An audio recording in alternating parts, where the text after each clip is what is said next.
किशोर, तुम ठीक तो हो ना? हाँ मैं ठीक हूँ।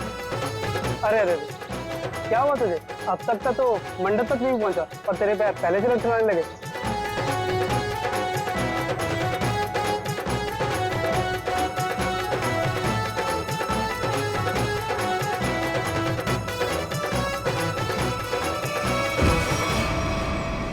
ओ नो! अरे अरे, कोई एम्बुलेंस को बुलाओ जल्दी। किशोर उठो, आंखें खोलो। अरे कुछ पानी तो लाओ यार। कोई फायदा नहीं, किशोर मर चुका है।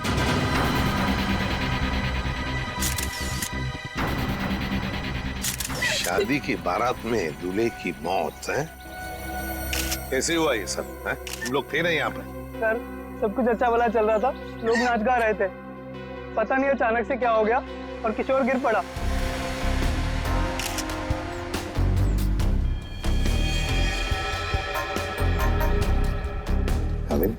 दिख रहे हो ना, आंखों के नीचे सब पीला हुआ है। हाँ सर, जहर का मामला लगता है शायद। वही हो सकता है। सारुण के बताएगा कैसा जहर है ये। क्या आप लोगों को किसी पर शक है?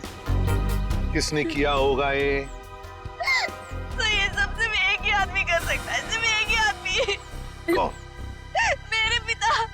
क्या? मिस्टर प्रतीश कुमार। सिर्फ वही कर सकते हैं। क्या तुम्हारे पिता इस शादी के खिलाफ हैं?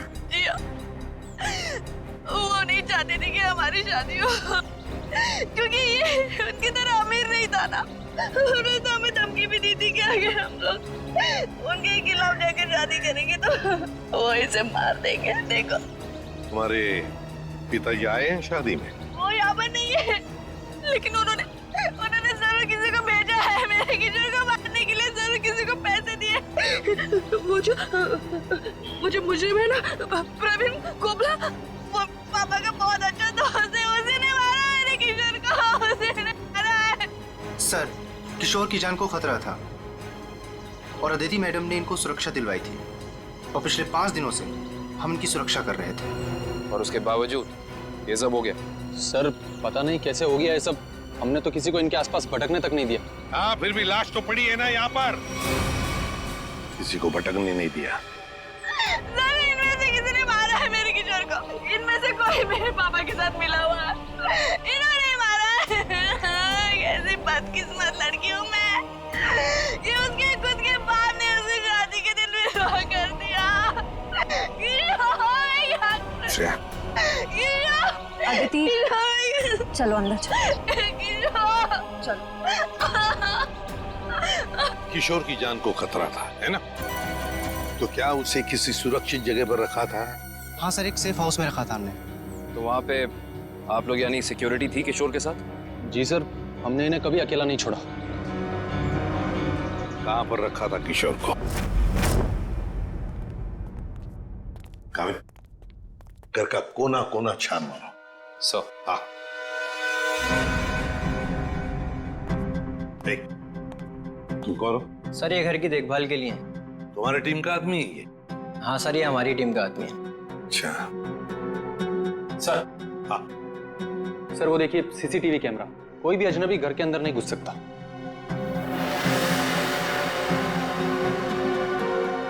हाँ, मगर कोई तो आता होगा घर में किशोर से मिलने, कोई दोस्त या कोई रिश्तेदार? नहीं सर, सिवाय अदिति जी के और कोई भी नहीं। अच्छा, खाने का डब्बा कौन लेकर आता था? सर, किशोर का खाना अदिति ही लेकर आती थी और चाय वगैरह वो खुद बना लेते थे। मतलब सिर्फ अदिति ही आती थी इस घर में? सर अंदर चेक कर लिया। इस घर में जबरदस्ती या चोरी छिपे घुसने का कोई सबूत, कोई निशान नहीं मिला है।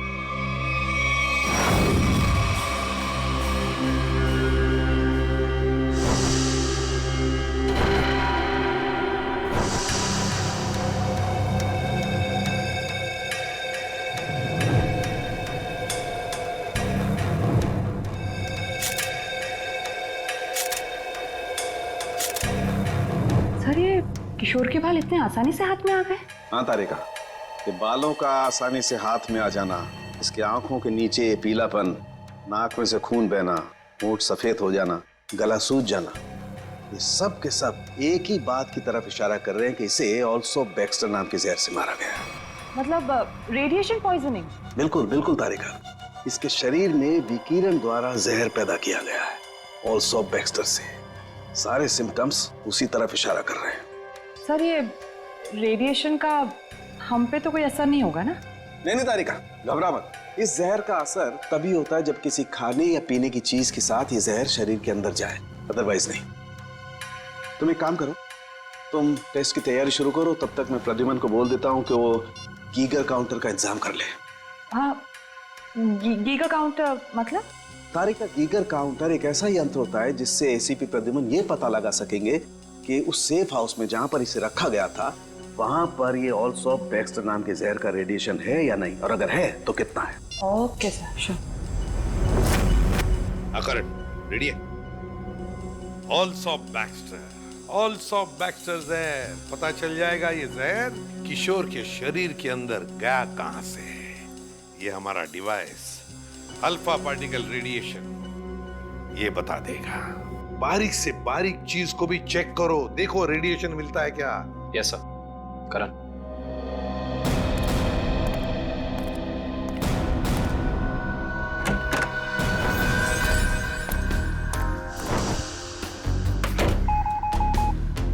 एक बात बताओ, क्या किशोर एक ही खाने के डिब्बे में से खाना खाता था, एक ही टिफिन में से?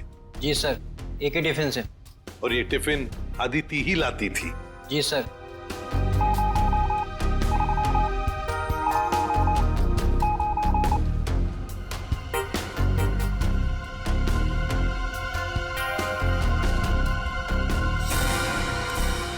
सर, हाँ?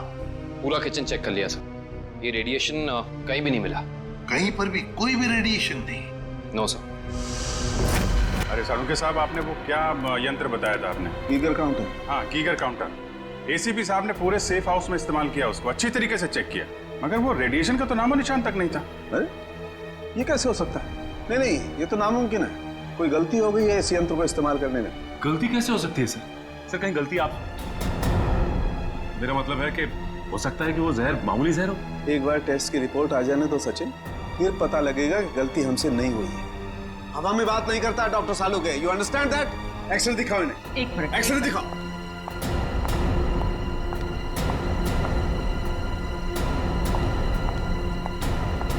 ये देखो, ये निशान देख रहे हो पेट में? हाँ, ये कोई काली सी चीज है।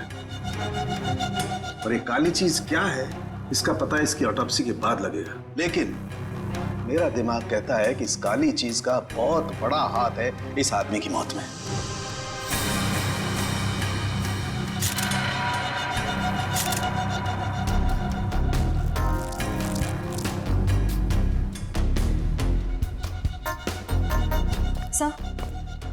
सही है, देखिए ये बॉटल अंदर बेडरूम में टेबल के नीचे छुपा कर रखी गई थी। है क्या इस बॉटल में? काबिन सर, काम करो, चेक करो इसे, देखो इसमें रेडिएशन मिलता है क्या, पता तो चले जहर है भी या नहीं।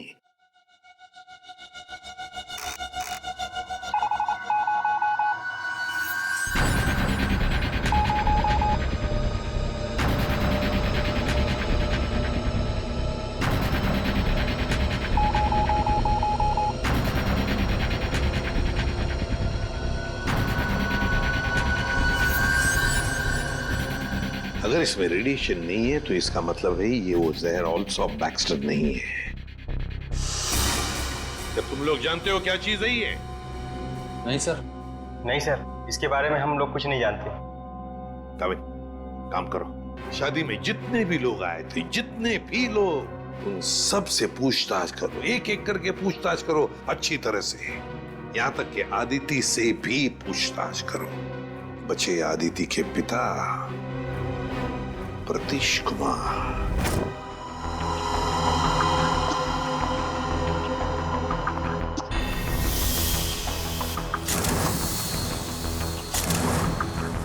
माय गॉड, पेट में बाल। अब तो समझो इस किशोर की मौत की गुत्थी सुलझ ही गई। वो कैसे सर?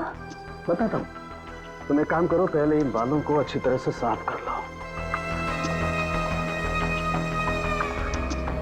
क्या डॉक्टर साहब, बोला था ना आपसे गलती हो रही है। ये मिला एसीपी साहब को सेफ हाउस में। ये मामूली जहर है, इसमें कोई रेडिएशन वेडिएशन नहीं है। अरे फिर वही बात। भाई साहब आपकी जानकारी के लिए बता दूं, हमसे कभी कोई गलती होती नहीं है। किशोर की मौत की वजह ऑल्सो बैक्स्टर नाम का जहर ही है। सर जिद की भी एक हद होती है। अगर ये किशोर ऑल्सो बैक्स्टर से मरा है तो आपका वो जो यंत्र था, वो गीगर काउंटर, उसने इसमें रेडिएशन क्यों नहीं पकड़ा? इसमें रेडिएशन हो भी नहीं सकता है, क्योंकि भाई साहब जहर इसमें नहीं है। जहर यहाँ है इसके पेट में। जिसके पेट में बाल थे उसमें जहर। बाल में जहर? हाँ, तुम याद है ना इसके पेट का एक्सरे दिखाया था तुम्हें? उसमें काली सी चीज थी। हाँ, वो काली सी चीज दरअसल इसके पेट में बालों का एक गुच्छा था, और उन बालों के गुच्छे में ऑल्सो बैक्स्टर नाम का जहर था, जिसकी वजह से इसकी मौत हुई। सर सब कुछ समझ में नहीं आ रहा है। हाँ, कोई बाल कैसे खा सकता है? गलती से पेट में चले गए, और वैसे भी इसके बाल झड़ रहे थे ना। नहीं सचिन, वो बाल किशोर के नहीं, वो बाल किसी और के हैं।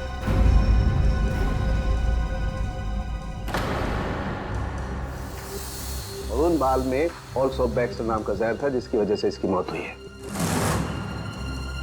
मैं बताता हूं, देखो। तारिका, वो बाल लाना जरा। सर,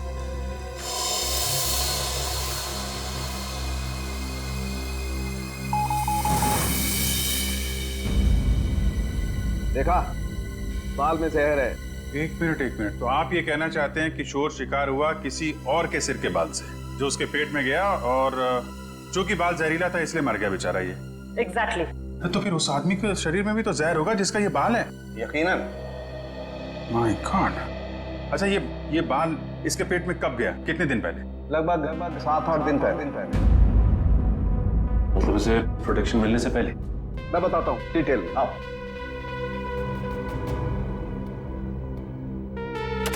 ये देखो, ये बाल किशोर के शरीर में जाकर के पेट में अटक गया, और क्योंकि इस बाल में ऑल्सो बैक्स्टर नाम का जहर था, तो पूरा जहरीला रेडिएशन इसके शरीर में फैल गया। इस बेचारे को पता भी नहीं चला कि मौत इसके करीब आकर के दस्तक दे चुकी है। मतलब किशोर की मौत एक हादसा है। असली खूनी तो वो है जिसने उस आदमी को मारने की कोशिश की है जिसका ये बाल है। पता नहीं बेचारा जिंदा भी होगा कि मर गया। सर एक बात तो तय है कि ये कोई किशोर के आसपास वाला ही है, क्योंकि किशोर के खाने में किसी और का बाल कैसे आ सकता है? ये हो सकता है कि वो बाहर खाना खाने गया हो किसी रेस्टोरेंट में, और वहाँ के शेफ या कुक का बाल उसके खाने में गिर गया और गलती से इस किशोर ने खा लिया। होने को तो कुछ भी हो सकता है। इस बाल से कुछ और पता चल सकता है? अभिजीत, ये बाल किसी आदमी का है, और ये देखो, इस बाल में पिगमेंटेशन काफी कम है। पिगमेंटेशन जिससे बाल काले रहते हैं। एग्जैक्टली। मुझे लगता है इस आदमी की उम्र 40 से 45 साल की होगी।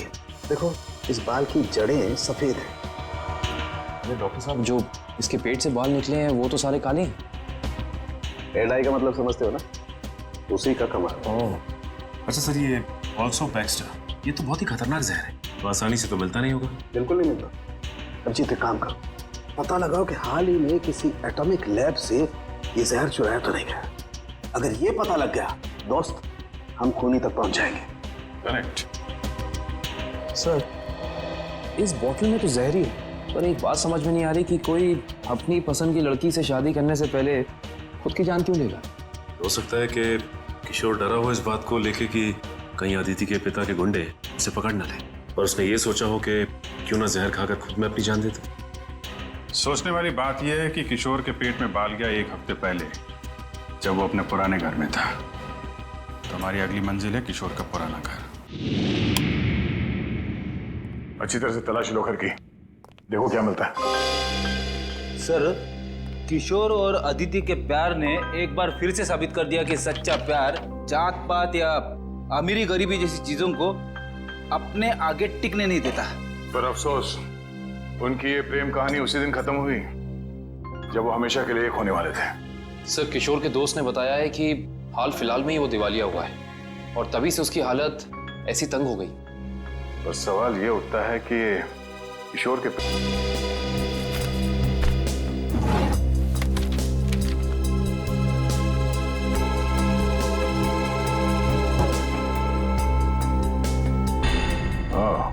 टर्मिनेशन लेटर इस किशोर को नौकरी से निकाला गया था। MLM enterprises private limited. ये तो अदिति के पिता की कंपनी है। सर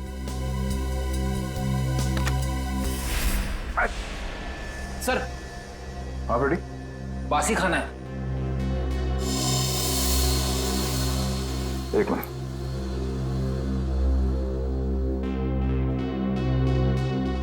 इसमें कहीं बाल तो नहीं दिख रहा। जरा घर का राशन चेक करो।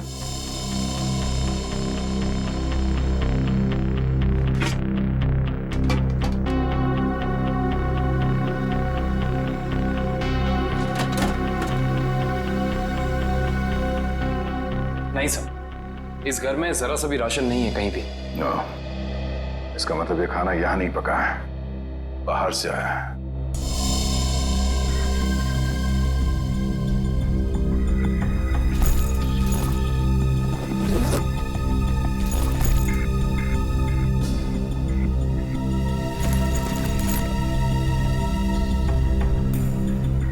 बस टिकट्स? ये तो एक हफ्ते पहले की टिकट्स हैं। ये किशोर तिलक नगर जाता था, मतलब उसी समय जब उसके शरीर में वो जहर चला गया। अगर सर जब किशोर के पास कोई नौकरी नहीं थी तो ये रोज तिलक नगर करने क्या जाता था? ये तो वही जाने के बाद पता चलेगा। तिलक नगर में sir Tilak Nagar bus stop तो आ गए, अब यहाँ से कहाँ जाए? फोटो दिखाए थे लोगों को किशोर की? नहीं, उसकी जरूरत नहीं पड़ेगी। वो देखो, LP चैरिटेबल ट्रस्ट, यहाँ जरूरतमंद लोगों के लिए मुफ्त में खाना और कपड़े दिए जाता है। हो सकता है ये किशोर भी यहीं पे आया होगा। और किशोर के शरीर में वो जहर गया है, तो यहाँ आने वाले दूसरे लोगों के शरीर में भी गया होगा। चलो अंदर चल के पूछताछ करते हैं।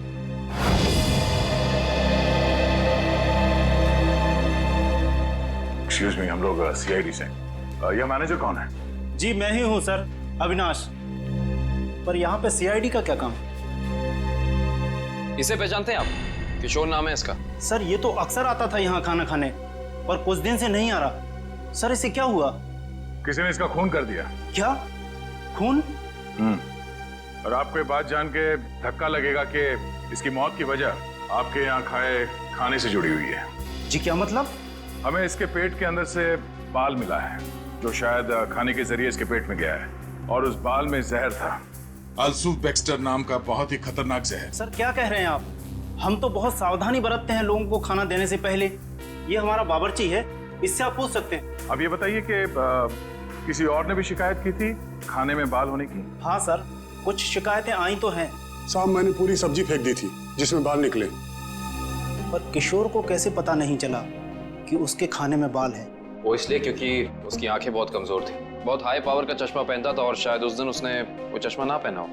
अच्छा, इन साहब के अलावा कोई और भी खाना बनाता है यहाँ पे? सर कोई एक हो तो मैं बताऊं। यहाँ तो कई लोग आते हैं दिलों में भावनाएं लेकर और खाना पकाने में हमारी मदद करते हैं। तो जो लोग अक्सर आते हैं खाना बनाने के लिए, उनका कोई रजिस्टर, कोई लिस्ट होगा ना? एक मिनट सर। एक मिनट। जी सर।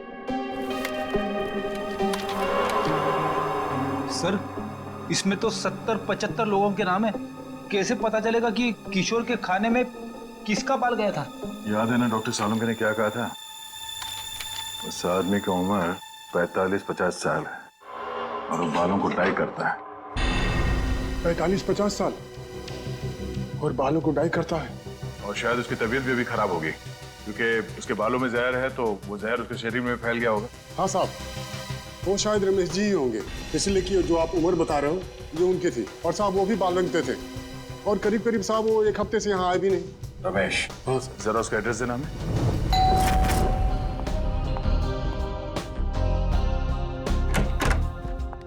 मैंने पहचाना नहीं आपको। एक्सक्यूज मी, हम लोग CID से। CID? CID का क्या काम मेरे घर पे? पार्टी चल रही है जी। हमें आपके पति रमेश जी से मिलना है, बुलाइए जरा उन्हें।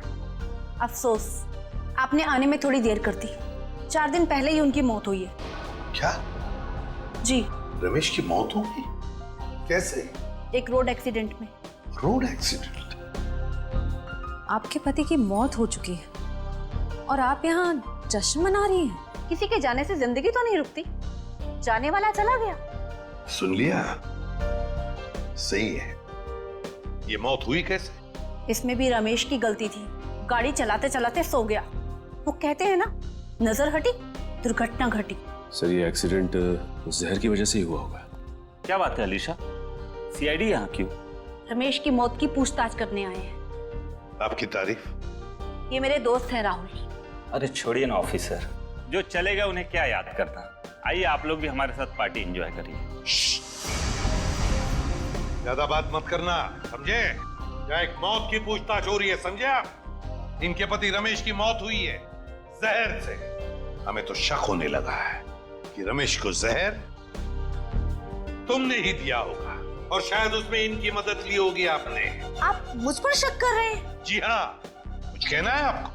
हमें रमेश के डीएनए सैंपल्स लेने अभी इसी वक्त। आपने आने में देर कर दी, अफसोस। अब तो उनकी अस्थियां भी बहा दी है मैंने। लेकिन कुछ तो होगा घर पे, उनका ब्रश, उनकी कंघी वगैरह। आप कल नहीं आ सकते? आप क्यों मेहमानों के सामने बेइज्जती कर रहे हैं? देखो मैडम, अगर हमने तुम्हारे घर की जबरदस्ती तलाशी ली और तुम्हें अपने साथ ब्यूरो ले गए तो तुम्हारी दुगनी बेइज्जती होगी। जी आइए।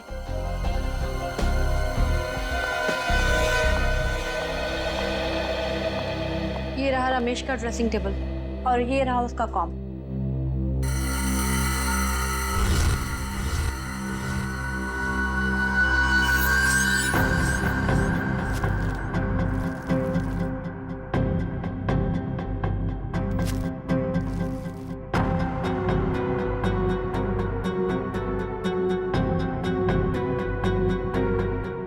आशय, सर हेयर ब्रश मिला है, इस पे कुछ बाल भी है। ये ID. RAC nuclear research centre. Alisha ji, आप RAC न्यूक्लियर रिसर्च सेंटर में काम करती हैं? जी हाँ। अच्छा सर, ये ऑल्सो बैक्स्टर, ये तो बहुत ही खतरनाक जहर है, तो आसानी से तो मिलता नहीं होगा। बिल्कुल नहीं मिलता। रंजीत एक काम करो, पता लगाओ कि हाल ही में किसी एटॉमिक लैब से ये जहर चुराया था। सर उनके साहब ने रिसर्च सेंटर के बारे में बताया था, याद है? अलीशा जी, ऑल्सो बैक्स्टर, ये जहर ऑल्सो बैक्स्टर जिसकी वजह से आपके पति रमेश जी की मौत हो गई, वो अक्सर वहीं पे पाया जाता है जहां पर यूरेनियम कोर या फिर न्यूक्लियर रिएक्टर होते हैं। कह दीजिए अपने मेहमानों को, या आपके लिए ये पार्टी खत्म। भाई हो सकता है आप लोगों को जानकर दुख हो, लेकिन अनीशा खूनी नहीं है। और इतने यकीन से कहने की वजह? क्योंकि रमेश का खून हुआ ही नहीं है, वो बेचारा तो वाकई एक्सीडेंट में मारा गया। अरे लेकिन उस लिस्ट में सर 40-45 साल का यही एक आदमी था, रमेश। क्योंकि उस वक्त मुझे ये मालूम नहीं था कि पिगमेंटेशन की वजह जहर नहीं है, उम्र नहीं है, बल्कि पिगमेंटेशन की वजह है ड्रग्स और केमिकल्स। अब ये नया चक्कर क्या है सालों के साथ? सचिन, दरअसल इस आदमी की उम्र थी सिर्फ 30 साल की, लेकिन क्योंकि वो ड्रग्स लेता था इसलिए उसका शरीर और उसके बाल ज्यादा बूढ़े हो गए थे, और उसके शरीर में पिगमेंटेशन इतना कम था कि 30 साल के होने के बावजूद वो लगता था 40-45 साल का। इस ड्रग के इस्तेमाल से इंसान को हेलुसिनेशन होने लगते हैं और कभी कभी उसके अंग कांपने लगते हैं। तो खूनी कोई 30 साल का आदमी है जिसके हाथ कांपते हैं। सर वो चैरिटेबल ट्रस्ट के लॉगबुक में भी एक आदमी की लिखाई ऐसी थी, बिल्कुल टेढ़ी। ऐसा लगता था कि लिखते वक्त उसके हाथ जरूर कांपते होंगे। नाम याद है उसका? एक मिनट। जी सर।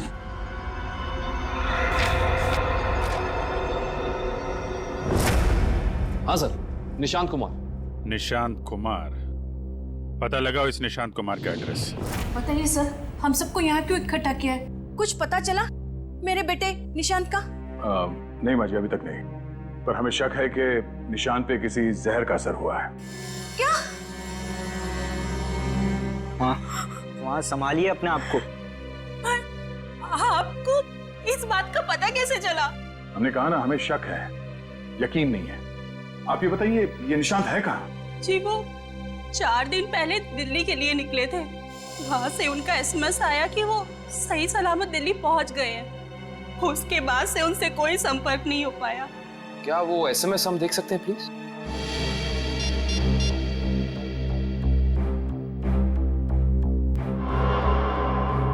अच्छा, आपने उस होटल में पता करने की कोशिश की जहाँ पे निशान ठहरने वाला था? हाँ, मगर होटल वालों ने तो कहा वो वहाँ आए ही नहीं। हमने एयरलाइंस में भी पता किया, लेकिन वहाँ से पता चला कि उन्होंने कोई फ्लाइट पकड़ी ही नहीं। मतलब निशान दिल्ली गया ही नहीं, झूठ बोला उसने आप लोगों से।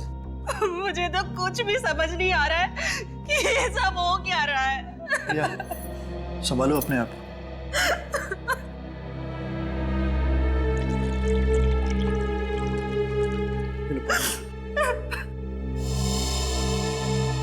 आप निशान की सेक्रेटरी है ना? जी सर, मैं उनकी सेक्रेटरी सूजी हूँ। उसने अपने शेड्यूल में कहीं लिखा था कि वो दिल्ली जाने वाला था? नहीं तो। सर, निशान ने ऐसा पहले कभी किया है? सर वो आप कुछ कहना चाहती हैं? नहीं नहीं। निशान के साथ एयरपोर्ट कौन गया था उसे छोड़ने के लिए? उसने प्राइवेट टैक्सी मंगाई थी, वो मिला भी था मुझे घर के बाहर। मुझे तो बड़ा ठीक ठाक लग रहा था। मतलब एयरपोर्ट पे गया था निशांत टैक्सी में बैठकर, मगर उसने फ्लाइट नहीं पकड़ी, वहां से कहीं चला गया। पता करना पड़ेगा एयरपोर्ट से ये निशांत गायब कहाँ हो गया। कविन, उस दिन ये निशांत कहाँ घूम रहा था जीपीएस सिस्टम में पता चला? यस सर, ये देखिए सर। पहले बांद्रा की तरफ गया, फिर उल्टी दिशा में विले पार्ले, और उसके बाद दादर। सर, ये निशांत हमसे झूठ कह रहा था कि वो दिल्ली जा रहा है, बल्कि सच ये है कि वो शहर के अलग अलग हिस्सों में देखा गया। ये देखिए, और यहाँ पे ऊपर नीचे घूम रहा है। उसका आखिरी लोकेशन तो विरार के आगे दिखा रहा है। शहर के बाहरी इलाके में। ये निशांत के दिमाग में जरूर कुछ न कुछ खिचड़ी पक रही थी। सर, हो सकता है निशांत को जहर भी इसी खिचड़ी की वजह से दिया गया है। उसे जहर दिया किसने और क्यों दिया है, ये तो विरार वाली।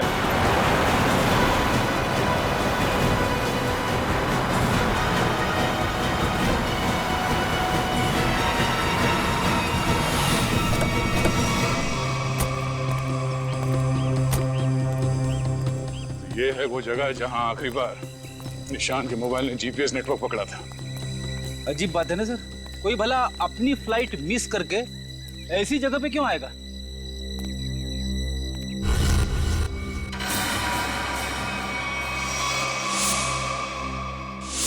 यहाँ तुम्हें बाल क्यों है? सर, जरूर यहाँ कुछ हुआ है। सर, यहाँ ये मिट्टी बता रही है कि यहाँ पे हाल फिलहाल में खुदाई हुई है।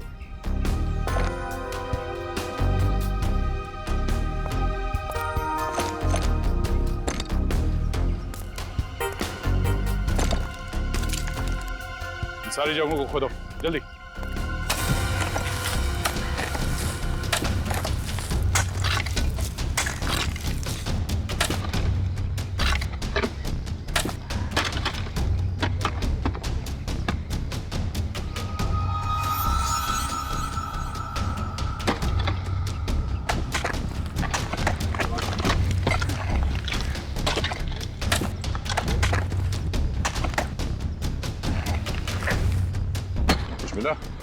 सर, यहाँ पे तो कुछ दिख नहीं रहा है। सर, यहाँ पर तो कुछ नहीं है। इधर भी नहीं है सर। चलो, एक काम करो, इस घर के अंदर जाओ और तलाशी लो, देखो कुछ मिलता है क्या। जी सर। बड़े कमाल की बात है, इतनी ज्यादा जगह खुदा है पर खुदाई के अंदर कुछ भी नहीं मिला। ये भी तो हो सकता है कि खुदाई कुछ निकालने के लिए नहीं, बल्कि जो पहले दफनाया गया था उसे निकालने के लिए खोदा गया। सर, हाँ, ये देखिए घर के अंदर से क्या मिला सर।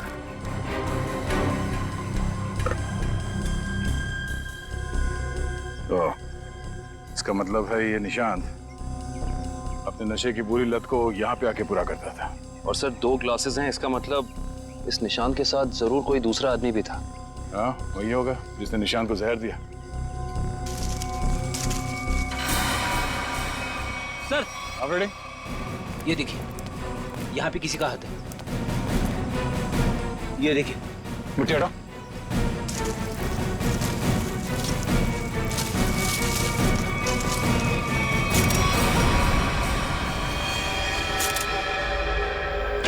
सर, पता चल गया है कि निशांत शहर में यहाँ वहाँ क्यों घूम रहा था।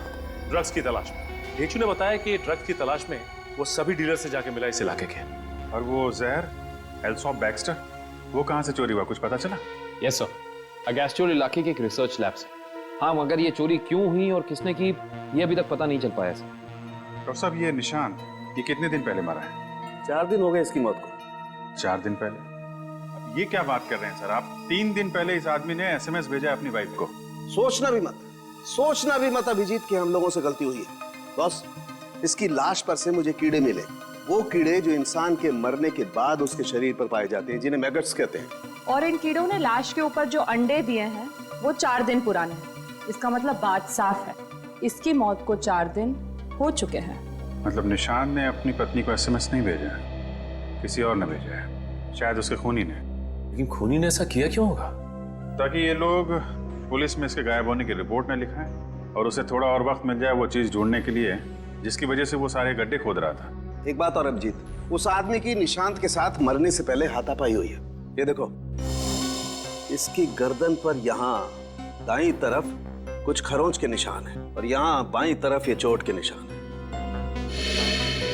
मतलब उस आदमी ने अपने दाहिने हाथ से इसकी गर्दन को दबोचा और बाएं हाथ से इस पर वार किया यहाँ पर, क्योंकि सिर्फ यहीं पर वार के निशान है और कहीं पर नहीं। सर, इसका मतलब तो साफ है कि इस पे हमला करने वाला कोई लेफ्ट हैंडर है, कोई खब्बू। तो इस केस में कोई ऐसा है जो खब्बू है।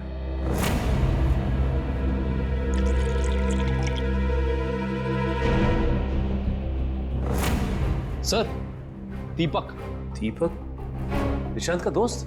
हाँ, वही दीपक। दोस्त नहीं, दुश्मन। पता लगाओ दीपक कहाँ मिलेगा। सर, ये दीपक बहुत चालाक निकला। वो जानता था CID उसके घर तक पहुंच जाएगी, इसलिए पहले ही भाग निकला। भाग के जाएगा कहाँ? पकड़ा जाएगा। ये GPS सिग्नल आया? यस सर, सामंत नगर दिखा रहा है। सामंत नगर? वो तो यहाँ पास में ही। सर, वो सिग्नल यहीं हमारे आसपास दिखा रहा है, हमारी तरफ ही आ रहा है सर, लगभग 500 मीटर की दूरी पे। चलो, बहुत अच्छी बात है, उसका यही इंतजार करते हैं। Yes sir. कहाँ है लोकेशन? ये क्या सर? सर, उसका सिग्नल गायब हो गया सर, अभी तक था, अब नहीं। ये टैप खराब हो गया क्या? जल्दी से कुछ करो वरना दीपक हमारे हाथ से निकल जाएगा। हाँ क्या सर? पर कुछ अलग है सर, ये सिग्नल अब बता रहा है कि उसने T2 सिग्नल क्रॉस कर लिया। T2 नाका? पर वो तो सड़क के उस तरफ 1 किलोमीटर दूर है, पीछे की तरफ। मुझे तो लगता है दीपक ने किसी आत्मा से लिफ्ट ले ली होगी और उसकी अदृश्य गाड़ी में बैठकर गायब हो गया होगा। ओह, अब समझ में आया। वो यहाँ से सबवे से उस तरफ गया, वहां से शायद किसी बाइक या टैक्सी रिक्शा में बैठ के T2 नाका पहुंच गया। चलो T2 नाका पहुंचते हैं।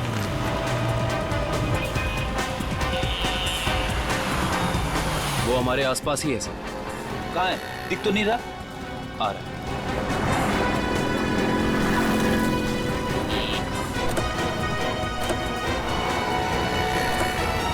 कहीं जाने की जल्दी है? कहाँ जा रहे हो? सर आप लोग? हाँ? कहीं नहीं, घर जा रहा हूँ। बैग में क्या? बैग में कुछ नहीं है सर। खोलो।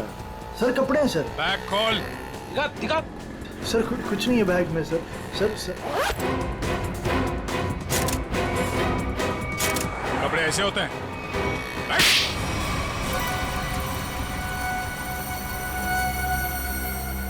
सर निशांत और मैं दोस्त थे सर, हम लोग साथ मिलकर सारे काम करते थे, साथ मिलकर हम लोग ड्रग्स का नशा भी करते थे। तो एक दिन ऐसे ही शराब के नशे में आकर हमारे ड्रग डीलर ने हमें बताया कि उसने हाल ही में कोई करोड़ों रुपए की डील साइन की और 2 दिन के बाद पता चला कि वो अरेस्ट हो गया। तो तुम दोनों ने प्लान बनाया कि कैसे वो करोड़ों रुपए तुम्हारे हो जाए, क्यों? हाँ, हम लोग उस ड्रग डीलर के अड्डे पे गए और पैसे मिल भी गए थे सर हमें, लेकिन निशांत की नीयत बदल गई। वो सारा पैसा अकेले ही हड़पना चाहता था। फिर? और मुझे बिना बताए उसने जहाँ हम लोगों ने पैसा छुपाया था वहाँ से पैसा निकाल भी लिया। और मुझे पता था सर ये सब वो सेक्रेटरी सूजी के साथ भागने के लिए करा, और इस बातों पर हमारा बहुत बार झगड़ा भी हुआ सर। बता मेरे पैसे कहाँ पर? दीपक मेरी बात तो सुनो। देख मैं तुझे बोल रहा हूँ, मुझे तेरी कोई बात नहीं सुननी है। तुझे सिर्फ इतना बता मेरे पैसे कहाँ पर है। तू ऐसे नहीं मानेगा, नहीं मानेगा तू ऐसे। अब बताता है तू एक और, बताएगा कि नहीं बताए? नहीं बता दे मेरे पैसे कहाँ पर है। निशांत, निशांत, निशांत। मैंने सर उसको जानबूझकर नहीं मारा है सर, मैंने जानबूझकर नहीं मारा। मैं उसको सिर्फ पूछ रहा था मुझे बता दे पैसे कहाँ पर है, बता दे मुझे पैसे कहाँ पर। गलती से मौत हुई है सर उसकी, मैंने उसको नहीं, मैं खूनी नहीं हूँ सर, मैंने किसी को नहीं मारा सर। बकवास मत कर, खून खून होता है, जानबूझ के किया जाए या फिर गलती से हो। फिर तुमने निशांत के फोन से प्रिया को एसएमएस किया ताकि तुम्हें और टाइम मिले पैसे ढूंढने में?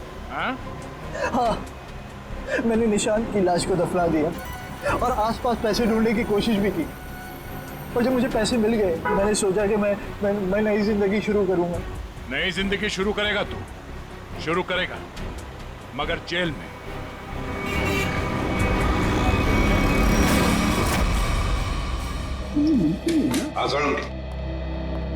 बस पहेली तो और उलझ गई है। या साळुंखे, तू सिर्फ पहेलियां उलझाता रहे, बता कुछ भी मत, बता तो सही मिला क्या है। हेलो बॉस, ऑल्सो बैक्स्टर जहर 3-4 दिन में अपना असर कर देता है। 3-4 दिन लेने में इंसान की मौत हो जाती है, लेकिन निशांत को यह जहर इतनी कम मात्रा में दिया गया कि उसकी मौत इतनी जल्दी नहीं हो सकती। हाँ सर, इसे तकरीबन 20 दिनों तक ये जहर दिया जा रहा था, वो भी बिल्कुल कम मात्रा में, ताकि जब वो मरे तब उसकी बॉडी में यह जहर डिटेक्ट ही ना हो। और हमने उस ड्रग डीलर को पकड़ा है 1 हफ्ते पहले, तो कहीं ऐसा तो नहीं कि इस निशांत की मौत के पीछे दीपक के अलावा कोई और ही है? हो सकता है, और ये और कोई कौन है इसका पता देगा हमें एक बाल। आओ बस। बस इंसान का बाल हर महीने तकरीबन 1.5 सेंटीमीटर बढ़ता है। जिस दिन इस निशांत को जहर दिया गया, इस जहर ने बाल पर अपना निशान छोड़ दिया। ये देखो, ये डॉट। और हर रोज निशांत को एक निश्चित मात्रा में जहर दिया गया, और हर रोज उस जहर ने अपना निशान बाल पर छोड़ दिया, सिवाय ये। 23 तारीख और 24 तारीख। हाँ, और 25 से फिर से देना शुरू कर दिया। सर, 23 और 24 तारीख को निशांत का पूरा परिवार शहर से बाहर गया था। हाँ श्रेया, 23 और 24 को निशांत का पूरा परिवार शहर से बाहर गया था। निशांत शहर में ही था, और निशांत को 23 और 24 को जहर नहीं दिया गया था। इसका एक ही मतलब हो सकता है कि निशांत को जहर देने वाला उसके परिवार का ही कोई है। लेकिन सर, निशांत के परिवार में तो बहुत सारे लोग हैं, उन्हीं तक पहुंचेंगे कैसे? सचिन, अब खूनी के पास हम नहीं जाएंगे, वो खुद हमारे पास आएगा। सर, आपको कुछ पता चला कि निशांत का खून किसने किया है? हाँ, पता चल गया है, और वो मुजरिम यही है, इस कमरे में हमारे बीच। क्या यहाँ पे कौन है वो? मुजरिम अपने आप को बहुत होशियार समझता है। वो ये भूल गया कि सीआईडी के सामने अच्छे अच्छों की होशियारी खुश हो जाती है। निशांत की मौत की वजह है वो दौलत जो निशांत और दीपक ने मिलकर चुराई थी। तो क्या दीपक ने निशांत को मारा है? निशांत को एक ऐसे चालाक दिमाग ने मारा है जिसे लगता है कि उसका भोला चेहरा उसे बचा लेगा, और शातिर दिमाग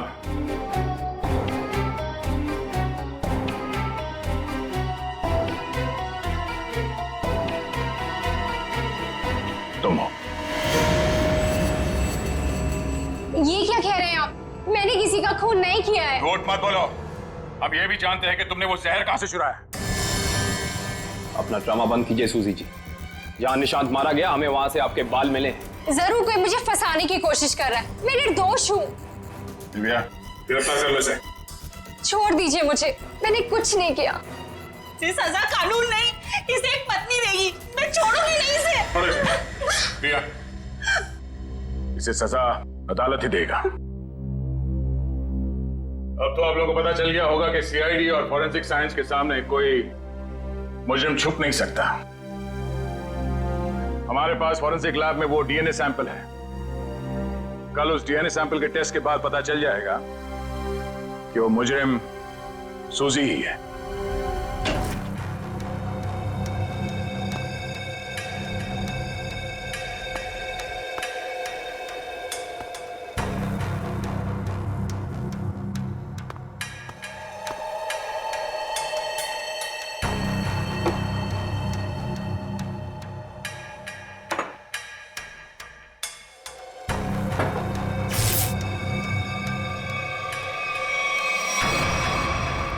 फोरेंसिक लैब ढूंढने में कोई दिक्कत तो नहीं आई?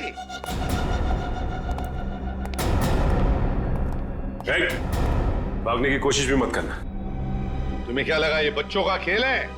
हमें पहले से ही पता था कि सबूत चुराने के लिए तुम जरूर आओगे और आ गए। लेकिन एक बात तुम्हें पता नहीं कि सबूत कोई था ही नहीं। मुंह दिखाई हो जाए सर इनकी। नेकी और पूछ-पूछ।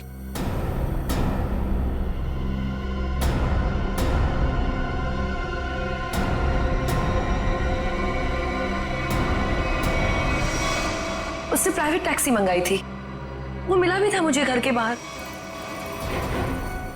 शीतल? शीतल तुम? छोड़ दो मुझे, वरना मैं ऐसे गोली मार दूंगी। बेवकूफी मत करो, गन नीचे रखो।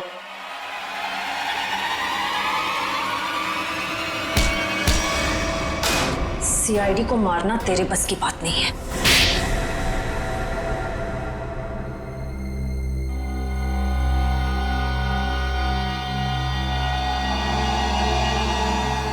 मैंने जो कुछ भी किया मेरी बेटी की मौत का बदला लेने के लिए किया। निशांत? निशांत को क्यों मारा? क्या तुम्हारी बेटी की मौत में निशांत का हाथ था? हाँ, उसे ड्रग्स की लत लग गई थी। 2 साल पहले वो ओवरडोज से उसकी मौत हो गई थी। मुझे वही ड्रग्स निशांत के घर से मिली। तो तुम अच्छी तरह से समझ गई थी कि तुम्हारी बेटी को ड्रग्स की लत में डालने वाला कोई और नहीं बल्कि निशांत है। हाँ, आज वो अगर जिंदा होती ना तो बिल्कुल तुम्हारी उम्र की होती। उसकी भी शादी हो रही होती, जिंदगी में कुछ करके वो भी कुछ बन रही होती। निशांत ने ऐसा कुछ नहीं होने दिया, सब बर्बाद कर दिया निशांत ने, सब बर्बाद कर दिया। फिर मैंने सोच लिया कि मैं निशांत को मार डालूंगी और मैंने उसे आहिस्ता आहिस्ता वो पॉइजन देना शुरू कर दिया। मैंने कहीं पढ़ा था कि ये स्लो पॉइजन इतनी आसानी से शरीर में मिलता नहीं है। जहर पाया कैसे तुमने? कहां से चुराया? मैंने उस लेबोरेटरी के असिस्टेंट से पहले दोस्ती कर ली, उसके बाद पैसों का लालच देकर खरीद लिया। बहुत गलत किया तुमने। शीतल, तुम्हारी बेटी के साथ जो कुछ भी हुआ सही नहीं हुआ। हमें अफसोस है उस बात का, लेकिन इसका मतलब ये नहीं कि तुम कानून को अपने हाथ में लो। हमारी मदद ले सकती थी तुम। तुम्हारे ऐसे करने से 2 मासूम लोगों की जानें चली गई। कानून तुम्हें कभी माफ नहीं करेगा। तुम्हें कड़ी से कड़ी सजा होगी, शायद फांसी।